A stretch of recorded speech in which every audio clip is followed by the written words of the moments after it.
Hare Krishna. Today we will be discussing Srimad Bhagavad-Gita As It Is, Chapter 15 of Text 11 translation. The enduring transcendentalist who is situated in self-realization can see all this clearly. But those who are not situated in self-realization cannot see what is taking place, though they may try to.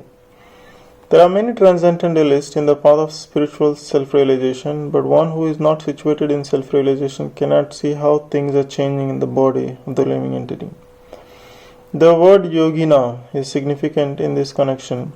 In the present day, there are many so-called yogis and there are many so-called associations of yogis, but they are actually blind in the matter of self-realization. They are simply addicted to some sort of a gymnastic exercise and are satisfied if the body is well built and healthy. They have no other information. They are called, even though they are enduring is so-called yoga system, they are not self-realized. Such people cannot understand the process of the transmigration of the soul. Only those who are actually in the yoga system and have realized the self, the world, the Supreme Lord, in other words, the Bhakti Yogis, those engaged in pure devotional service and Krishna Consciousness can understand how things are taking place. Textual translation. The splendor of the sun which dissipates the darkness of the whole world comes from me, and the splendor of the moon and the splendor of the fire are also from me. The unintelligent cannot understand how things are taking place. The beginning of knowledge can be established by understanding what the Lord explains here. Everyone sees the sun, moon, fire and electricity. One should simply try to understand that the splendor of the sun, the splendor of the moon and the splendor of the electricity or fire are coming from the Supreme Personality of Godhead. In such a conception of a life, the beginning of Krishna Consciousness, lies a great deal of advancement of a conditioned souls in this material world. The living entities are essentially the part and parcel of the Supreme Lord, and He is giving herewith the hint how they can come back to Godhead, back to home. From these words, we can understand that the sun is illuminating the whole solar system. There are different universes and solar systems, and there are different suns, moons, and planets also. Sunlight is due to the spiritual effulgence in the spiritual sky of the Supreme Lord. With the rise of the sun, the activities of a human being are set up. They set fire to prepare their foodstuff, they set fire to start the factories, etc. So many things are done with the help of a fire. Therefore, sunrise, fire and moonlight are so pleasing to the living entities. Without their help, no living entity can live. So if one can understand that the light and the splendor of the sun, moon and fire are emanating from the Supreme Personality of Godhead Krishna, then one's Krishna Consciousness will begin. By the moonshine all the vegetables are nourished. The moonshine is so pleasing that the people can easily understand that they are living by the mercy of the Supreme Personality of Godhead. Without His mercy there can't be sun, without His mercy there can't be moon, and without His mercy there can't be fire, and without the help of sun, moon and fire no one can live. These are some of the thoughts to provoke Krishna Consciousness in a conditioned soul. Text 13 translation. I enter into each planet, and by my energy they stay in orbit. I become the moon and thereby supply the juice of life to all vegetables.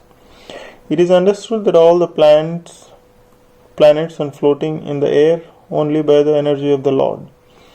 The Lord enters into every atom, every planet and every living being. That is discussed in the Brahma Samhita. It is said that one plenary portion of the Supreme Personality of Godhead, Paramatma, enters into the planets, the universe, the living entity and even into the atom.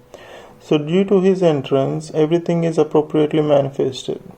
When the spirit soul is there, a living man can float in the water. But when the living spark is out of the body and the body is dead, it sinks. Of course, when it is decomposed, it floats just like a straw and other things.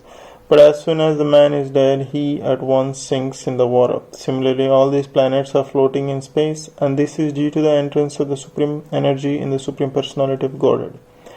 This energy is sustaining each planet, just like a handful of dust. If someone holds a handful of dust, there is no possibility of dust falling. But if one throws it in the air, it will fall down. Similarly, these planets which are floating in the air, are actually held in the fist of the universal form of the Supreme Lord. By his strength and energy, all moving and unmoving things stay in their place. It is said that because of the Supreme Personality of Godhead, the sun is shining and the planets are steadily moving. Were it not from him, all the planets would scatter just like a dust in the air and perish. Similarly, it is due to the Supreme Personality of Godhead that the moon nourishes all vegetables. Due to the moon's influence, the vegetables become delicious. Without the moonshine, the vegetables can neither grow nor taste succulent. Human society is working, living comfortably and enjoying food due to the supply of the Supreme Personality of Godhead. Otherwise, mankind could not survive. The word Rasatmaka is very significant. Everything becomes palatable by the agency of the Supreme Lord through the influence of the moon. Text 14 translation. According to Ayurveda Shastra, we understand that there is a fire in the stomach which digests all food sent there. When the fire is not blazing, there is no hunger, and when the fire is in order, we become hungry. Sometimes when the fire is not going nicely, treatment is required. In any case, the fire is representative of the Supreme Personality of Godhead. Vedic mantras also confirm that the Supreme Lord or Brahman is situated in the form fire within the stomach and is digesting all kinds of food stuff.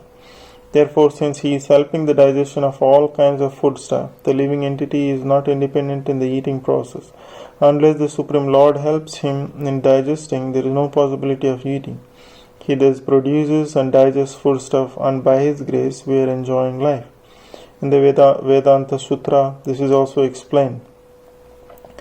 Sabdabhyonya Pratisthanacha. The Lord is situated within sound and within the body, within the air and even within the stomach as a digestive force. There are 4 kinds of foodstuff. Some are swallowed, some are chewed, some are licked up, and some are sucked. And he is the digestive force of all of them. Text 15 translation. I am seated in everyone's heart, and from me comes remembrance, knowledge, and forgetfulness. By all the Vedas I am to be known. Indeed, I am the compiler of Vedanta, and I am the knower of the Vedas. The Supreme Lord is situated as Paramatma in everyone's heart, and it is from him that all activities are initiated. The living entity forgets everything in his past life, but he has to act according to the direction of the Supreme Lord, who is a witness to all his work.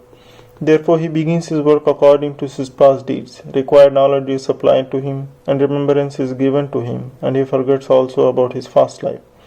Thus, the Lord is not actually all-pervading. He is also localized in every individual heart.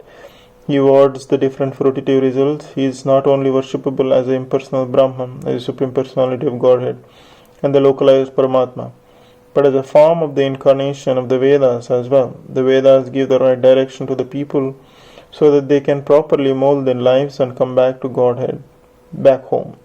The Vedas, after knowledge of the Supreme Personality of Godhead, Krishna, and Krishna in his incarnation as a Vyasadeva, and is a compiler of the Vedanta Sutra. The commentation on the Vedanta Sutra by Vyasadeva in Srimad Bhagavatam gives the real understanding of the Vedanta Sutra.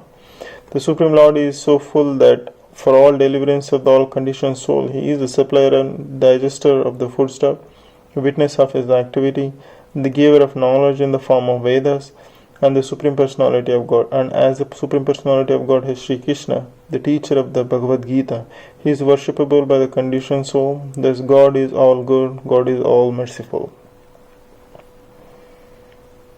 Antapravistasastajnanam. The living entity forgets as soon as he quits his present body, but he begins his work again initiated by the Supreme Lord. Although he forgets, the Lord gives him the intelligence to renew his work where he ended his last life.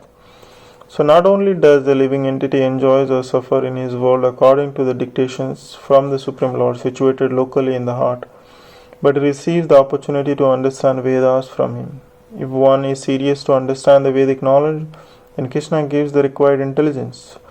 Why does he present in a Vedic knowledge for understanding? Because the living entity individually needs to understand Krishna. Vedic literature confirms this.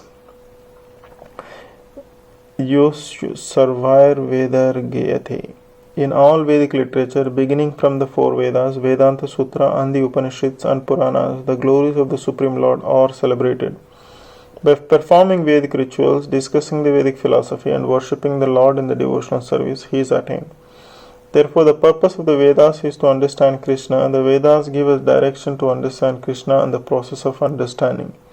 The ultimate goal is the Supreme Personality of Godhead. Vedanta Sutra confirms this in the following words. Tattu Samanvayat. One can attain perfection by understanding Vedic literature, and one can understand his relationship with Supreme Personality of Godhead by performing the different processes. Thus one can approach him and at the end attain the supreme goal, who is no other than the Supreme Personality of Godhead. In this verse, however, the purpose of the Vedas and understanding of the Vedas and the goal of the Vedas are clearly defined. Which ends that 15th translation of Srimad Bhagavad-Gita As It Is, Chapter 15. Hare Krishna. Keep listening. Thank you so much.